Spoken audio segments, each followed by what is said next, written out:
Okay, quotient rules ni, kesilapan yang selalu pelajar buat adalah dia lupa ni, tanda ni, operasi ni, tolak.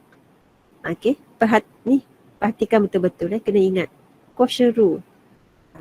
Dan V square ni, kadang pelajar pun lupa nak tulis, tertinggal. Tertinggal.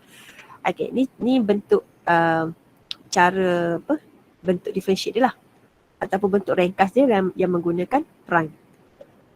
Okay, cara saya masih lagi sama macam produk tu, yang mana kita ada U, kita ada U prime, okay, dan kita ada V dan kita ada V prime. Dan masih lagi sama yang mana saya buat anak panah macam ni, tapi operasi dia sekarang adalah tolak. Okay, tolak dan bahagi dengan V square. Itu beza dia. So atas ni adalah operasi benda tu, operasi antara empat ni. Tolak, darab, tolak, darab. Okay, bahagi V square. Itu bezanya kalau kita menggunakan quotient rule. Okay, so macam mana kita nak cam quotient rule? Bentuk dia bahagilah, macam apa bahagi apa. Okay, dia ada bentuk bahagi. Kadang ada pelajar dia tak nak guna quotient, dia menggunakan produk yang mana V tu dia naikkan ke atas. Jadi kuasa V tu adalah negatif. Boleh juga, tapi agak susah lah nak simplify di akhirnya nanti sebab dia melibatkan kuasa negatif. Okay, kalau saya guna yang ini sahaja sejak saya menggunakan macam ni, cara ni lah, pelajar dah tak salah. Dia dah tak salah dah guna benda ni. Kerana kalau nak hafal yang ni, V, DU, DX, V, banyak benda nak kena sebut kan, susah. Kadang pelajar dia pun confused. DU, DV pun tulisan pun hampir sama. Kadang-kadang pelajar ada yang salah darab. Dia ambil V prime dahulu, darab dengan U. Dia ambil V prime, dia terbalik. Yang ni tak boleh terbalik Dia mesti V U prime. V U prime tolak. Dengan apa? Kalau produk tak apa nak terbalik, nak tertukar depan belakang tu tak apa sebab dia tambah. Tapi disebabkan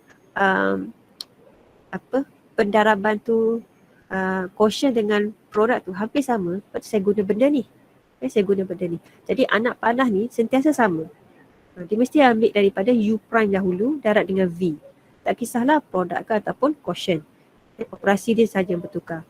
Okay, so kalau awak ingat gambar ni, biasanya nak masuk dalam formula tu tak ada masalah. Mesti betul lah. Yang tinggal ni cara nak faktor sahaja. Okay, kita tengok contoh A, 7A.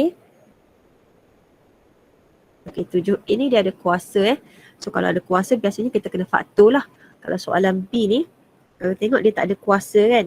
X kuasa 1, yang bawah ni pun dia tak ada kuasa. Yang kat luar ni tak ada kuasa. Bracket kuasa 1. Ini biasanya dia tak jadi, dia tak akan ada faktor. Kita tak nak keluarkan faktor itu. Dia kena expand, dia kena simplify teruslah. Kalau yang ada kuasa ni, kuasa 2, kuasa 3 ni dia berbeza satu kuasa ni, kita akan ada pemfaktoran dah. Okay. So kita keluarkan U yang atas. Okay, U mesti yang atas V mesti yang bawah. Jangan ambil V ke atas. U mesti di atas. Okay, U X square, kemudian kita differentiatekan dia dapat 2X. Kemudian keluarkan V. Okay, semua yang bawah ni X plus 1 cube dan V prime 3X plus 1 square. Okay, macam kita buat contoh yang produk tadi kan. V yang sama. Okay, so buat anak panah. Macam tu. Tolak dalam dia. Bahagi V square. So kalau bahagi V square ni tahulah dia adalah quotient. Okay.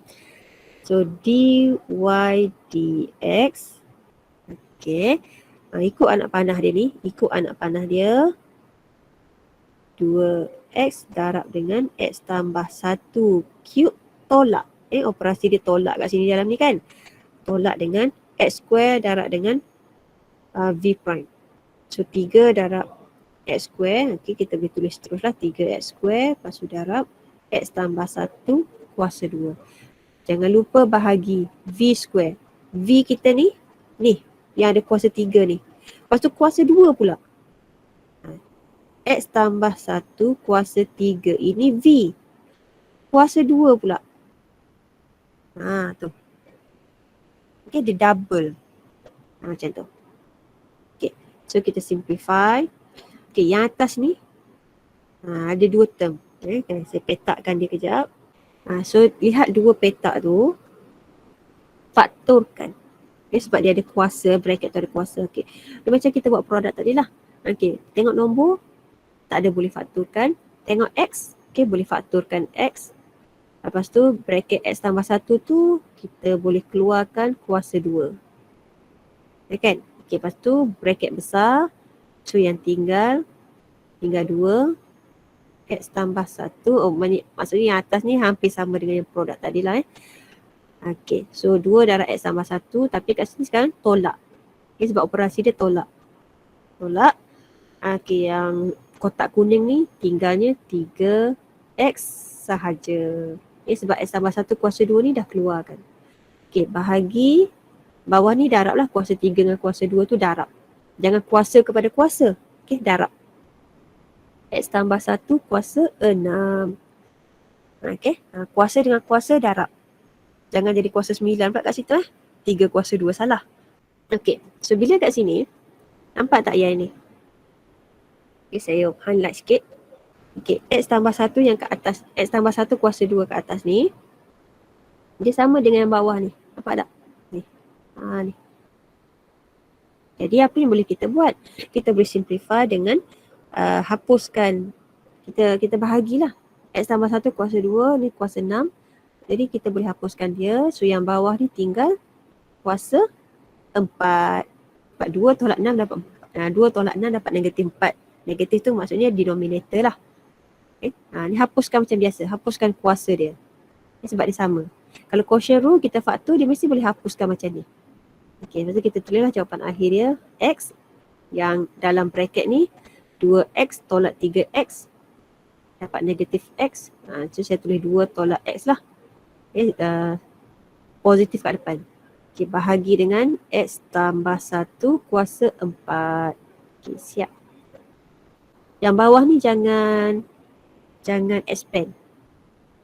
Yang ada kuasa 2 ni pun, contoh V prime ni, nampak ada kuasa 2 ni kan?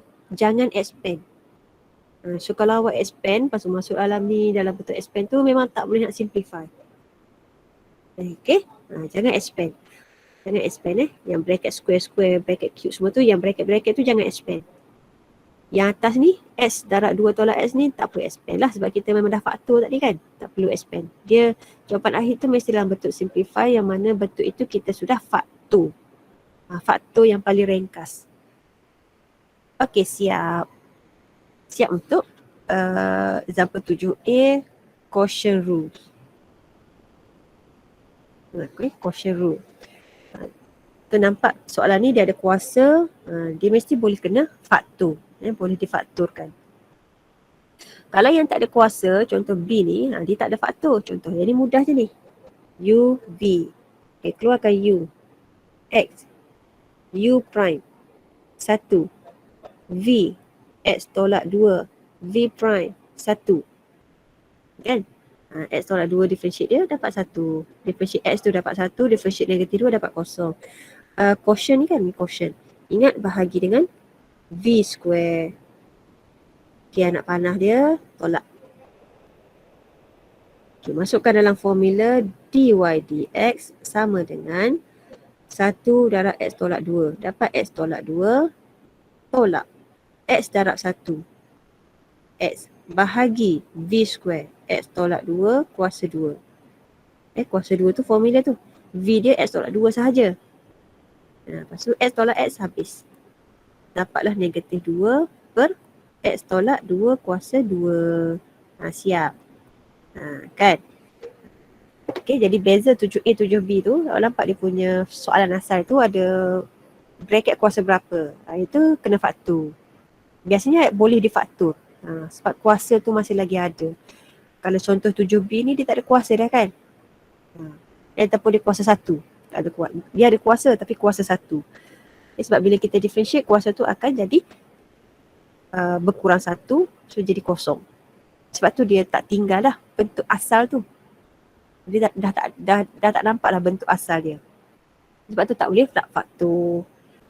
Kalau yang differentiate ni, yang kena differentiate ni kena kira lah, memang kena kira.